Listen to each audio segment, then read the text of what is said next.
So today our topic is megaloblastic anaemia. इसका जो है ओरिजिन, जो इसकी मेन क्लासिफिकेशन जो है उस पे जाते हैं। देन उसके बाद देखते हैं कि इसके एमसीक्यूज कौन से बन सकते हैं। तो हमारे पास जो मेगालोब्लास्टिक एनीमिया है वो मोस्टली साइज के हिसाब से मैक्रोसाइटिक में आता है, जिसका साइज होता है मोर देन 100 FL। तो उसके बाद हमारी दो क्लासिफिकेशन है, मेगालोब्लास्टिक एंड नॉन मेगालोब्लास्टिक। तो हमारा टॉपिक जो है मेगालोब्लास्टिक है। तो मेगालोब्लास्टिक में जब भी बात आए तो आपके दिमाग में आना चाहिए कि उसका डीएनए जो है अफेक्टेड होगा। मीन्स के अदर्स जैसे माइक्रोसाइटिक में देखा था, उसमें हीम का था, ग्लोबिन चेन का मसला था और सारा कुछ था। लेकिन जो मैक्रोसाइटिक है मीन्स कि उसके सेल का जो डीएनए मेन चीज जो है उसी का ही डिफेक्ट होगा। तो डीएनए इफेक्टेड में हमारे पास टू टाइप जो है इसकी आती है। मीन्स के फर्स्ट वन जो है डिफेक्टिव डीएनए सेंसिस, उसकी सेंसिस में मसला है। सेंसिस अब हो गई है और किसी डैमेज की वजह से वो दोबारा रिपेयर नहीं हो रहा है, तो उसमें मसला है। तो हमारे पास डिफेक्टिव डीएनए सेंसिस में जो देखें तो हमारे पास फोलेट डेफिशिएंसी आता है, उसका विटामिन B12 डेफिशिएंसी आता है और अरोटिक एसिडूरिया आता है। तो हमारे पास ये तीन क्लासिफिकेशन है। नोट्स पे जाते हैं, इसको कंप्लीट करते हैं, देन उसके बाद बुक पे आते हैं। हमारे पास जब B12 की बात अगर हम करते हैं तो हमारे पास जो है मोस्टली इसकी जो एब्जॉर्प्शन है वो टर्मिनल इलियम में होती है, और फोलिक एसिड की अगर हम बात करें तो उसकी जीजनम में होती है। ये दो चीजें जो है आपने याद करनी है। देन उसके बाद जो है इसकी एब्जॉर्प्शन के बाद विटामिन B12 पे अगर हम आते हैं तो इसकी टर्मिनल इलियम में एब्जॉर्प्शन तो होती है, लेकिन वो कैसे होगी, वो इंट्रिंसिक फैक्टर के बाइंड होने से होगी। मीन्स के ये कपल फॉर्म में ही अंदर जाएगा, सिंगल फॉर्म में ये नहीं जाएगा। जो हमारे पास इंट्रिंसिक फैक्टर है उसको हम बोलते हैं कैस्टल फैक्टर, उसका जो दूसरा नेम है। और वो कहाँ से रिलीज होता है, पेरिटियल सेल से रिलीज होता है, स्टमक की पेरिटियल सेल से रिलीज होता है। तो हमारे पास होता क्या है कि हमारे पास जो विटामिन B12 होती है वो हमने ले ली, लेकिन वो रिलीज कहाँ से होगी, मीन्स के फूड से रिलीज करने के लिए हमें पेप्टिक एंजाइम की जरूरत पड़ती है जो कि उसको रिलीज करेंगे। B12 फॉर्म के बाद जब वो आती है, B12 हमारे पास आती है, अब स्टमक के अंदर है बहुत सारी एसिड्स जो कि उसको डैमेज कर देंगे, लेकिन हमें तो B12 चाहिए होती है, एज अ न्यूट्रिएंट चाहिए होती है। तो हमारे पास जो है सलीवरी ग्लैंड में हेप्टोकोरिन पड़ा होता है। हेप्टोकोरिन क्या करता है, ऊपर से आता है, यहाँ से आने के बाद वो क्या करता है, यहाँ पर हेप्टोकोरिन B12 से बाइंड कर देता है, उसको बचा लेता है दुश्मनों से, जो कि पेरिटियल, जो कि स्टमक में हमारे पास क्या एसिड इन्वायरमेंट पड़ा था उससे बचा लेता है। अब ये जो दोनों हेप्टोकोरिन B12 मिल गए, अब वो क्या जाते हैं, वो इसका काम है B12 को कहाँ तक, टर्मिनल इलियम में पहुंचाना है, उस जहाँ पर मीन्स के इंट्रिंसिक फैक्टर के साथ वो एब्जॉर्ब होगा। और हमारा इंट्रिंसिक फैक्टर आपको पता है कि कहाँ पड़ा था। तो हमारे पास B12 यहाँ पहुंचता है और वेट करता है इंट्रिंसिक फैक्टर का, जिसने रिलीज कहाँ होना होता है, पेरिटियल सेल से रिलीज होना होता है। यहाँ से जब है वहां से जैसे यहाँ पर आता है, लेकिन वो बाइंड वहां नहीं होता, वहां वो हेप्टोकोरिन से ही बाइंड होता है, जो कि कहाँ से आता है, सलीवरी ग्लैंड से आया था। तो B12 यहाँ पर वेट कर रहा था, भाई इंट्रिंसिक फैक्टर आए, मेरा कपल आए और मैं आगे जाके क्या करूँ, एब्जॉर्ब हो जाऊँ टर्मिनल एरिया में। तो जैसे इंट्रिंसिक फैक्टर यहाँ से आता है, स्टमक से आता है, वो उससे बाइंड हो जाता है। बाइंड होने के बाद वो यहाँ पर क्या करता है, यहाँ पर चला जाता है कुबलिन, जो यहाँ पर फैक्टर पड़ा होता है, रिसेप्टर पड़ा होता है। कुबलिन रिसेप्टर के पे बस जाकर ये क्या करता है, चिपक जाता है, कहता है यार अब तो मुझे एब्जॉर्ब कर लो। इंट्रिंसिक फैक्टर भी आ गया, तो टर्मिनल इले में यहाँ पर एब्जॉर्ब जो है यहाँ पर हो जाता है। तो हमारे पास ये इसमें ये एमसीक्यूज आता है कि B12 जो है रिलीज कहाँ से होता है, पेप्टिक एंजाइम से होता है, और वो जाकर वेट करता है हेप्टोकोरिन का कि वो ऊपर से सैलिवरी ग्लैंड से आए और उसको एसिड, जो स्टमक का एसिड एरिया, उससे बचाए। जैसे ही वो उसके साथ बाइंड होता है तो B12 आगे जाके वेट करता है इंट्रिंसिक फैक्टर का। इंट्रिंसिक फैक्टर जैसे पेरिटियल सेल से आता है वहां पर जाकर बाइंड करता है और वो क्यूबलिन रिसेप्टर के साथ जाकर टर्मिनल इलियम में एब्जॉर्ब हो जाता है। इसके अलावा जो है हमारे पास हेप्टोकोरिन जो है सलीवरी ग्लैंड से भी एब्जॉर्ब होता है और वो पैंक्रियाटिक एंजाइम से भी एब्जॉर्ब होता है। ये भी एमसीक्यूज आता है। अगर हम देखें कि विटामिन B12 यूज कहाँ होता है, तो वो मेनली यूज होता है थायमाइडिन प्रोडक्शन में। थायमाइडिन प्रोडक्शन का मतलब क्या पर्पज है, उसने जाके करना होता है न्यूक्लियर की मैच्योरेशन। तो हमारे पास ये है सेल, उसके अंदर ये है न्यूक्लियस और जो हमारे पास यहाँ पर है साइटोप्लाज्म। तो इसने जो यहाँ इसको जाके मैच्योर करना होता है। तो हमारे पास ये एमसीक्यूज होता है कि विटामिन B12 की अगर डेफिशिएंसी है तो ऑब्वियस बात है जो हमारे पास न्यूक्लियर मैच्योरेशन है वो तो नहीं होगी, लेकिन बाकी जो साइटोप्लाज्म पड़ा है उसकी तो मैच्योरेशन होगी ना। तो हमारे पास ये जो मोस्टली इंडिकेशन आती है कि जब साइटोप्लाज्म की मैच्योरेशन हो रही होती है लेकिन जस्ट न्यूक्लियर की मैच्योरेशन नहीं हो रही होती, तो उसका होता है कि वो विटामिन B12 की डेफिशिएंसी उसकी मेन इंडिकेशन होती है। अब जो है बायोकेमिस्ट्री पढ़ लेते हैं। आई नो ये बहुत जो है समझ में नहीं आती और स्टूडेंट्स पढ़ना भी नहीं चाहते। तो होता है क्या है कि हमारे पास विटामिन B12 जो है मेन, इसका फंक्शन क्या है, विटामिन B12 में आगे जाके एडिनोसाइल कोबालामीन बनाना होता है, मीन्स को यहाँ पर, ठीक है। उसके बाद उसने क्या कन्वर्ट करना होता है, मिथाइल मेलोनिक एसिड को, जो कि हमारे पास कन्वर्ट होता है बाद में मिथाइल मेलोनाइल CoA को कन्वर्ट करना होता है सक्सिनाइल CoA में। तो सक्सिनाइल CoA में जो है अब कन्वर्शन जो है वो नहीं होगी। कन्वर्शन जब नहीं होती तो हमारे पास यहाँ पर क्या होता है कि हमारे पास मिथाइल मेलोनाइल CoA पीछे से इंक्रीज हो जाते हैं। जैसे वो अब इंक्रीज हो जाते हैं तो, और इसी तरह जब सक्सिनाइल CoA नहीं बन रहा तो वो डिक्रीज हो जाते हैं। डिक्रीज होने के बाद हमारे पास ये जब हम लैब में जाते हैं तो हमारे पास क्या आता है कि मिथाइल मेलोनाइल CoA इंक्रीज होता है और सक्सिनाइल CoA डिक्रीज होता है। इसी तरह विटामिन बी 12 जो हमारे पास एक और इसका फंक्शन होता है, वो क्या करता है कि यहाँ पर मिथाइल कोबालामीन बनाता है। वो क्या करता है कि होमोसिस्टीन को कन्वर्ट करता है मिथायोनीन में। तो होता ये है कि हमारे पास जब मिथाइल कोबालामीन नहीं होगा तो होमोसिस्टीन पीछे से जो क्या होगा कि इंक्रीज हो जाएगा, लेकिन जब ये मिथायोनीन नहीं बन रही होगी तो हमारे पास ये डिक्रीज हो जाएगा। तो ये हमारे पास यहाँ पर देखते हैं कि हमारे पास जो दो फैक्टर जो हैं वो इंक्रीज हो रहे हैं, वो कौन कौन से हैं हमारे पास। मिथाइलो मिथाइल मेलोनाइल सीओए इंक्रीज हो रहा है और होमोसिस्टीन इंक्रीज हो रहा है। और उसी के ऑपोजिट हमारे पास सक्सिनाइल सीओए डिक्रीज हो रहा है और मेथायोनीन भी डिक्रीज हो रहा है। तो अब देखते हैं कि कौन सी चीज को इंक्रीज जब हो रहा है तो उसका क्या क्लिनिकल फीचर अपेयर होता है, और कौन सी चीज डिक्रीज हो रही है तो तब क्या क्लिनिकल फीचर अपेयर हो रहा था। तो हमारे पास होमोसिस्टीन जब इंक्रीज होता है, मीन्स कि ज्यादा उसकी लिमिट क्रॉस होती है, तो हमारे पास वो क्या करता है, एथीरोसेक्लेरोसिस जो है अपेयर उसकी क्लिनिकल फीचर्स नजर आती है। देन उसके बाद हमारे पास सक्सिनाइल सीओए जो वो डिक्रीज होता है, मीन्स कि हमें थोड़ी सी उसकी नीड होती है और वो बॉडी में नहीं है। तो क्या होता है कि ये नीडेड फॉर माइलिन, और जिसकी वजह से जब माइलिन नहीं बन रही होती तो हमारे पास क्या होते हैं कि न्यूरोलॉजिकल सिम्टम्स अपेयर होते हैं। तो हमारे पास जो मेनली जितनी भी डेफिशिएंसी एनीमिया है ना, तो उसमें मेगालोब्लास्टिक में न्यूरोलॉजिकल सिम्टम अभी तक हमने देखा है कि मेगालोब्लास्टिक में अपेयर हुए हैं। विटामिन बी 12 जो है ना मेनली प्लांट से वेजिटेबल से आती है। तो पर्सन अगर वो नहीं ले रहा तो उसे भी जो विटामिन बी 12 की डेफिशिएंसी हो जाती है। उसके बाद इंक्रीज डिमांड, मीन्स कि जब बॉडी में डिमांड इंक्रीज हो जाती है, मीन्स के प्रेगनेंसी वगैरह में उसमें। और इसमें जो मेन एमसीक्यू अक्सर आता है ना, इन्फेक्शन। तो हमारे पास फिश टैपवर्म के नाम से जो है डी लैटम जिसको हम बोलते हैं, वो इन्फेक्शन होने की वजह से भी बी 12 की डेफिशिएंसी हो सकती है। देन हमारे पास है गैस्ट्रेक्टोमी में हमने देखा था इंट्रिंसिक फैक्टर कहाँ से रिलीज हो रहा था, पैंक्रियाटिक सेल से हो रहा था। जब वहाँ की सर्जरी होगी तो पैंक्रियाटिक सेल से इंट्रिंसिक फैक्टर रिलीज नहीं होगा और टर्मिनल इलियम में जा ही नहीं सकेगा, तो एब्जॉर्प्शन है वो नहीं होगी। और यहाँ पर क्या है, इलियल डिसऑर्डर, जब टर्मिनल इलियम में खुद में ही मसला है कि उन जो इंट्रिंसिक फैक्टर तो बन गया लेकिन आगे वो एब्जॉर्ब नहीं हो रहा, तब भी विटामिन बी 12 की डेफिशिएंसी होगी। मेल एब्जॉर्प्शन मीन्स के डाइट में भी जो विटामिन बी 12 है उसकी कमी है। देन उसके बाद पैंक्रियाटिक इंसुफिशियंसी। तो हमारे पास हेप्टोकोरिन जो हमने देखा था जो कि सलेवरी ग्लैंड से रिलीज हो रहा था, और कहाँ से रिलीज हो रहा था, पैंक्रियाज से रिलीज हो रहा था। तो उससे भी जो है विटामिन बी 12 की डेफिशिएंसी हो सकती है, क्योंकि उसके साथ बाउंड नहीं होगा तो उसको एसिडिक इन्वायरमेंट से बचाएगा नहीं और इंट्रिंसिक फैक्टर के पास लेके नहीं जाएगा। देन हमारे पास है पर्निशियस एनीमिया। ये जो है मोस्टली इंपॉर्टेंट है, जिसको हम ब्रीफली पढ़ेंगे।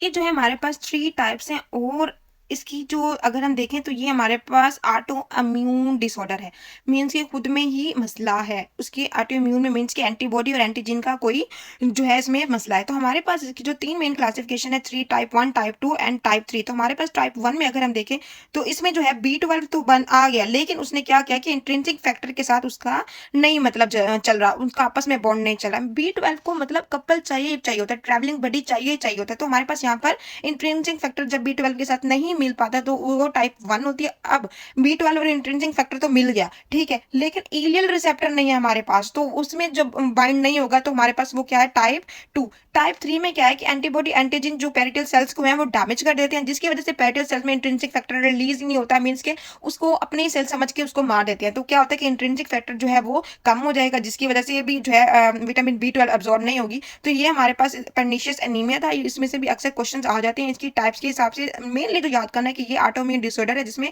एंटीबॉडी और एंटीजीन जो है मोस्टली प्रॉब्लम करते हैं विटामिन बी 12 के अब्जॉर्प्शन में।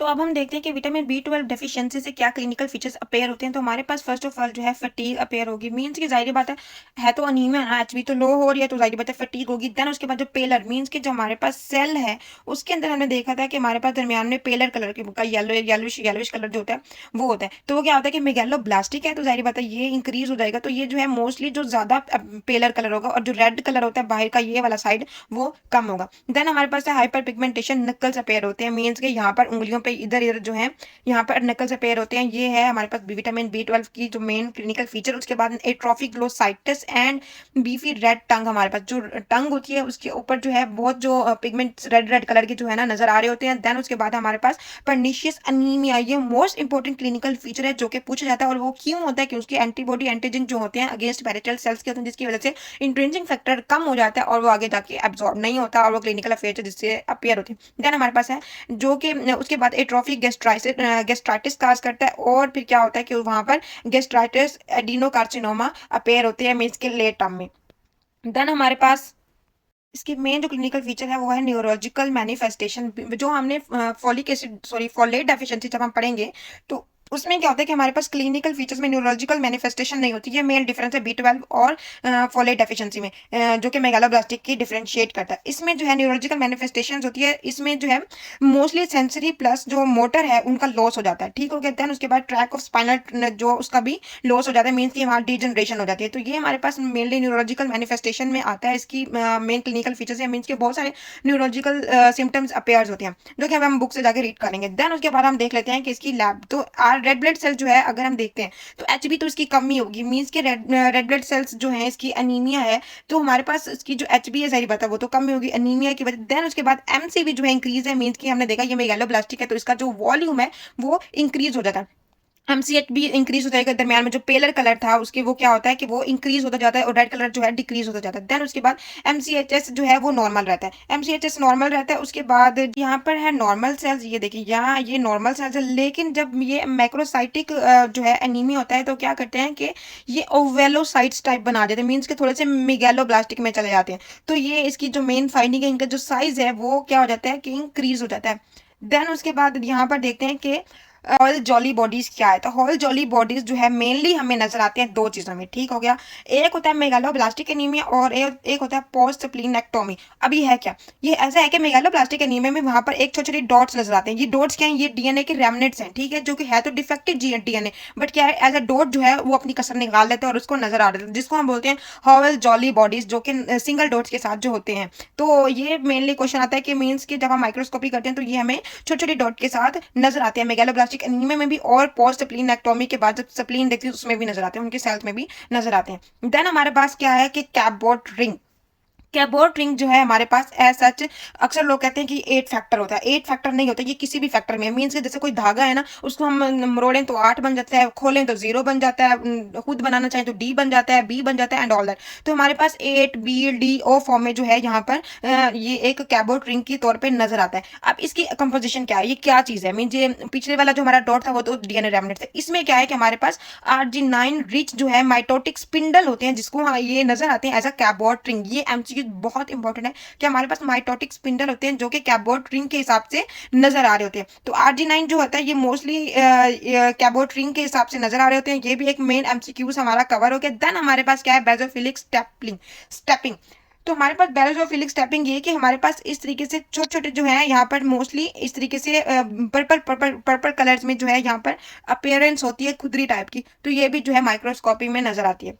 अगर हम देखें ब्लड पिक्चर, तो ब्लड पिक्चर में क्या है कि हमारे पास जब हमारे पास रिपोर्ट आती है तो उसमें हमारे पास साइज वगैरह और उसकी सब कुछ जो है नजर आती है। तो हमारे पास देखते हैं कि अगर रेड ब्लड सेल्स के हिसाब से नजर आए तो वो हमें पता है कि हमारे पास क्या है कि मैक्रोसाइटिक है, और हमारे पास मैक्रो वेलोसाइट्स हैं, वो हमने देख लिया। हाल जोली बॉडीज हमारे पास अपेयर हो रही थी और कैबोट रिंग हमारे पास अपेयर हो रही थी, और हमारे पास क्या आता था, बेजोफिलिक स्टिपलिंग अपेयर हो रही थी। देन हमारे पास जो व्हाइट ब्लड सेल्स की अगर हम बात करें तो उसमें जो है न्यूट्रोफिल जो है ज़्यादा होंगे। ये जो मोस्टली है ये क्या करते हैं कि रेड ब्लड सेल्स जो है मोस्टली डिक्रीज हो जाती हैं, व्हाइट ब्लड सेल्स भी जो मोस्टली हैं वो डिक्रीज हो जाते हैं, और हमारे पास प्लेटलेट्स काउंट भी हमारे पास डिक्रीज हो जाते हैं। ये हमारे पास ब्लड पिक्चर मोस्टली अपेयर होती है। देन उसके बाद जो है मोस्टली जब हम बोन मैरो की फाइंडिंग्स देखते हैं तो हमारे पास क्या होता है कि जो एरिथ्रोइड जो होती है उसकी हाइपरप्लेजिया हो जाता है, मीन्स कि हमारे पास एक रेशो होती है जो होती है माइलॉइड और एरिथ्रोइड की बोन मैरो के अंदर, ठीक हो गया। तो वो नॉर्मली माइलॉइड की होती है 3 और एरिथ्रोइड की होती है 1, जो कि नॉर्मली होती है। लेकिन क्या होता है कि B12 डेफिशिएंसी की वजह से वो रिवर्स हो जाती है, मीन्स के 1/3 हो जाए या कुछ भी कह लें कि एरिथ्रोइड ऊपर चला जाता है और माइलॉइड नीचे चला जाता है। तो ये क्या है कि reversible of myeloid erythroid ratio ये नजर आती है बोन मैरो की फाइंडिंग में। और यहाँ पर जो हमारे पास एरिथ्रोइड की है वो हाइपरप्लेजिया हो जाता है बोन मैरो में, जो हाइपर सेलुलर की वजह से क्या हो जाता है कि हाइपर प्लेज हो जाता है, मीन्स के उसकी जो सीव लाइक जो क्रोमेटिन होती है वो ज्यादा अपीयरेंस उसकी शो होती है। तो ये हमारी थी बोन मैरो की फाइंडिंग्स। देन उसके बाद हम देख लेते हैं इसकी बायोकेमिकल फाइंडिंग्स। तो हमारे पास बायोकेमिकल फाइंडिंग में हमने देखा है कि हमारे पास जो सीरम बिलिरुबिन है वो उसको छोड़ें, विटामिन B12 की डेफिशिएंसी हो गई, ओके हो गया। फोलिक एसिड की डेफिशिएंसी हो गया, ओके हो गया, ठीक है। होमोसिस्टीन की जो है वो इंक्रीज हो जाता है। हमने देखा था ना कि होमोसिस्टीन ने जाकर क्या बनाना था, आगे मैथ्योनिन बनाना था। तो क्या होता है कि होमोसिस्टीन इंक्रीज हो जाएंगे और मैथ्योनिन डिक्रीज हो जाएंगे। इसी तरह हमारे पास मिथाइल मेलोनाइल CoA इंक्रीज हो जाएंगे और सक्सेनाइल CoA जो है डिक्रीज हो जाएंगे। तो ये हमारे पास जो है बायोकेमिकल फाइंडिंग्स है जो मोस्टली हमसे क्वेश्चन की जाती है। मिथाइल मेलोनाइल CoA यहाँ पर इंक्रीज हो गया। देन उसके बाद हमारे पास है एंटी इंट्रिंसिक फैक्टर एंटीबॉडी। अगर तो वो परनीशियस एनीमिया में आता है तो ऑब्वियस बात है हमारे पास जो इंट्रिंसिक फैक्टर जो पेरिटल सेल में जो उसकी जो है एंटीजन एंटीबॉडी फैक्टर जो उसको जाके डैमेज करते हैं तो वो भी पॉजिटिव होता है, जो कि परनीशियस एनीमिया में होते हैं। देन उसके बाद जो है सीरम बिलिरुबिन जो है इंक्रीज हो जाता है, ठीक हो गया। देन उसके बाद सीरम एलडीएच भी इंक्रीज हो जाता है। सीरम बिलिरुबिन इस तरीके से इंक्रीज हो जाता है। हमारे पास जो इनइफेक्टिव इरिथ्रोपोसिस होती है विटामिन B12 की वजह से, जो कि उसने क्या करना होता है हीमोलाइसिस में, फिर वो कंडीशन कन्वर्ट हो जाती है। जैसे हीमोलाइसिस होती है तो एरिथ्रोसाइट की भी लाइसिस स्टार्ट हो जाती है। एरिथ्रोसाइट की लाइसिस स्टार्ट होने के बाद जो प्लाज्मा बिलिरुबिन लेवल है वो इंक्रीज हो जाता है, और इसके अलावा जो क्या करता है वहां पर जाकर जॉन्डिस जो है मोस्टली नजर आते हैं, और ये मोस्टली बच्चों में ज्यादा अपेयर होता है। तो इसी तरह सीरम एलडीएच जो है वो भी इंक्रीज हो जाता है। इसका भी बायोकेमिस्ट्री में इसका यही है कि जो एरिथ्रोपोसिस है उसकी वजह से, उसकी इनइफेक्टिवनेस की वजह से ये क्या करते हैं कि ये जो दो सीरम एलडीएच और सीरम बिलिरुबिन है वो क्या इंक्रीज हो जाता है। तो हमारे पास एक और एमसीक्यूज आता है जो मोस्टली आस्किंग क्वेश्चन है, वो है शिलिंग टेस्ट। तो ये अक्सर स्टूडेंट्स कहते हैं कि ये डायग्नोसिस के लिए मेगालोब्लास्टिक एनीमिया में जो है यूज होता है। ऐसा नहीं है। ये जो है मेगालोब्लास्टिक एनीमिया की काज फाइंडिंग करने के लिए टेस्ट जो होता है ये मोस्टली डन किया जाता है। देन हमारे पास रह गया मोस्ट फेवरेट हमारा फोलेट डेफिशिएंसी। तो विटामिन B12 के बाद जो है थोड़ा सा फोलेट डेफिशिएंसी को पढ़ लेते हैं। तो इसकी जो साइट है एब्जॉर्प्शन की वो हमारे पास जीजनम है। इसमें जो क्रोमोसोम होता है वो 21 होता है, और डेफिशिएंसी सीन इन अल्कोहलिक्स, ये मोस्टली आस्किंग क्वेश्चन है। ये मोस्टली जो ज़्यादा जो है अल्कोहल यूज़ करते हैं उनमें जो है इसकी डेफिशिएंसी नज़र आती है, और इसमें जो है डेफिशिएंसी प्रेगनेंसी में भी इसकी नज़र आ जाती है, डिमांड बढ़ जाती है, तो ऑब्वियस बात है। तो क्लिनिकल फीचर इसके जो मोस्टली ये हैं कि इसमें सारे विटामिन B12 वाले ही क्लिनिकल फीचर्स हैं, ठीक हो गया। लेकिन इसमें न्यूरोलॉजिकल सिम्टम जो है आप नहीं नजर आते, ये आपने डिफरेंशिएट कर लेते हैं। और इसके बाद सीरम फोलेट डेफिशिएंसी, ऑब्वियस बात इसी की डेफिशिएंसी होगी। और रेड सेल की जो डेफिशिएंसी होती है वो भी इसमें मींस के जो इंटरसेलुलर रेड सेल्स की डेफिशिएंसी होती है फोलेट की, वो भी नजर आती है। और इसमें जो हम टेस्ट करते हैं वो हमारे पास फिगलू टेस्ट है। फिगलू टेस्ट जो है मोस्टली क्या करते हैं कि इसमें जो फोलेट होते हैं ना, फोलिक एसिड, वो क्या होता है यूरिन में अपेयर होता है। तो फिगलू टेस्ट होता क्या है कि हमारे पास जो हिस्टिडीन होती है वो फिगलू में कन्वर्ट हो जाती है, ठीक है। इस फिगलू ने जाके क्या करना होता है, ग्लूटामेट में जाके कन्वर्ट होना होता है इस फोलिक एसिड की मदद से। तो फोलिक एसिड की मदद से इसने ग्लूटामेट में कन्वर्ट होना होता है। तो होता यह है कि हम फिगलू टेस्ट जब फोलिक एसिड की डेफिशिएंसी होगी यहाँ पर मीन सकते हैं, तो फिगलू क्या होगा, कन्वर्ट ही नहीं होगा। जब वो कन्वर्ट नहीं होगा तो हमारे पास जो ग्लूटामेट है वो डिक्रीज हो जाएंगे, मीन्स के पेयर ही नहीं होंगे। तो हमारे पास जो फिगलू है वो इंक्रीज हो जाएगा पीछे से जो है, तो वो क्या होता है उसको वो जो है यूरिन में एक्सक्रीट हो जाएगा, जिसकी वजह से हमें पता चलता है कि हाँ भाई फिगलू यूरिन में आ रहा है। इसका मतलब जो हमारे पास वो है वो कन्वर्ट नहीं हो रहा ग्लूटामेट में, तो इसको क्या है कि फोलेट जो फोलिक एसिड है उसकी डेफिशिएंसी से हो रहा था। तो ये आपको याद होना चाहिए। मीन्स के फिगलू एफ से जो है फोलेट की डेफिशिएंसी, और यू से मीन्स के ये यूरिन टेस्ट है, मोस्टली यूरिन टेस्ट में ये इसका नजर आता है। तो हमारे पास थे, तो हम देख लेते हैं यहाँ पर बुक से मेगालोब्लास्टिक एनीमिया है। तो हमारे पास ये है इम्पेयर डीएनए सिंथेसिस करता है, ठीक हो गया। देन उसके बाद है मैच्योरेशन ऑफ न्यूक्लियस में, प्रिकर्सर सेल्स में जो होते हैं बोन मैरो में वो मैच्योर नहीं होते, लेकिन साइटोप्लाज्म तो मैच्योर होता है, ठीक हो गया। देन उसके बाद इसकी जो मेगालोब्लास्टिक में हमने देखा विटामिन B12 डेफिशिएंसी जो कि यहाँ पर है, और फोलेट डेफिशिएंसी जो कि यहाँ पर है। और उसके बाद जो है कुछ मेडिकेशंस हैं, ये आप लोग देख लीजिएगा, सल्फर ड्रग्स वगैरह। तो रेड ब्लड सेल की जो इसमें माइक्रोसाइटोसिस हो जाती है, और हाइपर सेगमेंटेड न्यूट्रोफिल्स नजर आते हैं व्हाइट ब्लड सेल में, और ग्लोसाइटिस जो है। ये 3 मेन फाइंडिंग है जो कि कंफर्म करेंगे मेगालोब्लास्टिक एनीमिया। फर्दर जो फाइंडिंग है वो कंफर्म करते हैं कि वो विटामिन B12 की वजह से है या फोलेट डेफिशिएंसी की वजह से। तो हम पहले देख लेते हैं विटामिन B12। तो इसकी जो मेन काजेज है वो है परनीशियस एनीमिया। हम सब ये सब कुछ पढ़ लेते हैं, पढ़ लिया हमने, तो ये जस्ट जो है गो थ्रू करना है। और मेल एब्जॉर्प्शन की वजह से होता है, क्रॉन डिजीज की वजह से होता है, मींस की एब्जॉर्प्शन नहीं होगी जो इलियम में जाके। पैंक्रियाटिक इंसफिशिएंसी हमने देखा कि हेप्टोकोरिन जो रिलीज नहीं होता, जिसकी वजह से पैंक्रियाटिक इंसफिशिएंसी हो जाती है। गैस्ट्रेक्टोमी मींस के parietal cells intrinsic factor release नहीं होगा तो भी नहीं होगा, और एब्जॉर्ब तो इसके अलावा इंसफिशिएंट इनटेक हो जाता है, मींस के पर्सन ले नहीं रहा, वेजिटेबल्स नहीं ले रहा। और इसके अलावा हमारे पास फिश टेप फॉर्म जो कि हमारे पास डाइफेलोबोट्रियम लेटम है, डी लेटम के नाम से, जो इन्फेक्शन हो जाता है, तो वो भी विटामिन B12 की जो एब्जॉर्प्शन है कोबालामिन डेफिशिएंसी करता है। इसके बाद जो है हमारे पास मेन फाइंडिंग है होमोसिस्टीन। आपने देखा है उसने होमोसिस्टीन ने कन्वर्ट नहीं हुआ, तो जाहिर बात है होमोसिस्टीन पीछे से इंक्रीज हो जाता है। देन उसके बाद हमारा विटामिन B12 में जो कन्वर्ट करना था मिथाइल मेलोनिक एसिड को सक्सनल CoA में, तो वो भी कन्वर्ट नहीं होता था, जिसकी वजह से ये भी इंक्रीज हो जाता मोस्ट इंपॉर्टेंट जो हमारे पास क्वेश्चन की डिमांड है वो होती है मोस्टली न्यूरोलॉजिकल सिम्टम जो कि हमारे पास विटामिन B12 में नजर आते हैं। तो ये क्या है कि रिवर्सिबल डिमेंशिया नजर आता है, सब एक्यूट कंबाइंड डिजनरेशन भी नजर आता है due to involvement of B12 in fatty acid pathways and myelin synthesis. और हमारे पास स्पाइनोसेरेब्रल ट्रैक्ट मींस के ट्रैक में कंबाइंड में सेंसरी मोटर दोनों आ जाते हैं, ट्रैक डिजनरेशन सारा कुछ। और उसमें जो है कोर्टिकोस्पाइनल ट्रैक होता है, डोर्सल कॉलम डिसफंक्शन होता है, मींस के सेंसिटिविटी परसेप्शन वगैरह जो है उनका सारा जो है प्रॉब्लम क्रिएट होती है ये। और उसके बाद जो है folate supplementation in vitamin B12 deficiency can correct the anaemia but worsen neurological symptom. जब हम फोलेट जो सप्लीमेंटेशन ले रहे होते हैं विटामिन B12 के साथ, वो क्या करता है कि वो अनीमिया तो ठीक कर देता है, लेकिन वो क्या करता है कि न्यूरोलॉजिकल सिम्टम्स को इंक्रीज कर देता है। ये मोस्ट पॉइंट था जो कि मुझसे मिस हुआ था। देन उसके बाद था हमारे पास हिस्टोरिकल डायग्नोस। इसमें हम मोस्टली क्या करते हैं, शील्डिंग टेस्ट करते हैं, ठीक हो गया, जो कि डिटरमाइन करता है कि डाइटरी की इंसफिशियंसी है और मैल अब्जॉर्प्शन वगैरह की इंसफिशियंसी है। ये डायग्नोस्टिक टेस्ट नहीं है, ये कास्ट डिफाइन करता है, ये आपको याद होना चाहिए। देन हमारे पास जो है एनीमिया जो सेकेंडरी टू इंसफिशिएंट इनटेक में take several years to develop due to liver ability to store vitamin B12 बस folate deficiency which takes weeks to month. ये इसमें जो है मंथ्स टू वीक्स इसमें जो है मेन डिफरेंस होता है। देन हमारे पास है फोलेट डेफिशिएंसी। ये क्या होता है, माल न्यूट्रिशन में होता है और ये mostly chronic alcohol over use में होता है। ये आपने बात याद रखनी है। मैल अब्जॉर्प्शन जो होती है ड्रग्स वगैरह जब हम लेते हैं, मेथो ट्रेक्सेट वगैरह या फेनाइटोइन वगैरह, इनमें भी फोलेट डेफिशिएंसी हो जाती है। और जब इंक्रीज रिक्वायरमेंट होती है मीन्स की हिमोलाइटिक एनीमिया और प्रेगनेंसी वगैरह में, जब फोलेट की डेफिशिएंसी की मीन्स की फोलेट की डिमांड ज्यादा होती है तब इसकी डेफिशिएंसी हो जाती है।